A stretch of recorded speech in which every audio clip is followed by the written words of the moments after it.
చిన్నశంకరంపేట మండలంలో రైతులకు యూరియా తిప్పలు తప్పడం లేదు.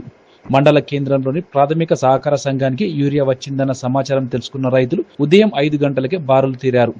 ఒక ఆధార్ కార్డుకు ఒక యూరియా బస్తా అని అనడంతో కుటుంబ సభ్యులంతా యూరియా కోసం క్యూ లైన్లో నిలబడ్డారు. మహిళలు సైతం యూరియా కోసం వచ్చి వరుసలో నిలబడడం జరుగుతుంది.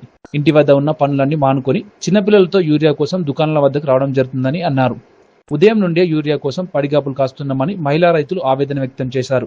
ఈ సందర్భంగా మండల వ్యవసాయ అధికారి లక్ష్మీ ప్రవీణ్ మాట్లాడుతూ ప్రాథమిక సహకార సంఘానికి యూరియా వచ్చిందన్న సమాచారం తెలుసుకున్న రైతులు ఉదయం నుండే బారులు తిరగడం జరిగిందని, మరో 2 రోజుల్లో చిన్నశంకరంపేట మండలానికి సరిపడా యూరియా రావడం జరుగుతుందని, రైతులు యూరియా కోసం ఎలాంటి ఆందోళన చెందకూడదని ఆయన అన్నారు.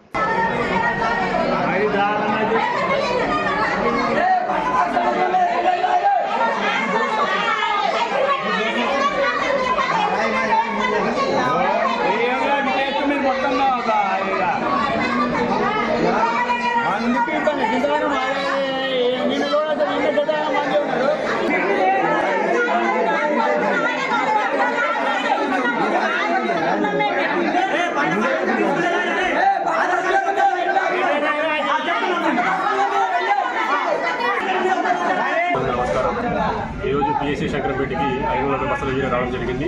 వాళ్ళ రైతులందరికీ పాలసీ జిరాక్స్ ఆధార్ యూరియా ఇవ్వడం జరుగుతుంది. అలాగే రైతులకు కూడా యూరియా గురించి ఆలోచించాల్సిన అవసరం లేదు. రాబోయే 2-3 రోజుల లోపల కావాల్సిన యూరియా కూడా మనకు ట్రాన్స్పోర్ట్లో వస్తుంది. కాబట్టి రైతులను కూడా ఈ గురించి ఆలోచించకుండా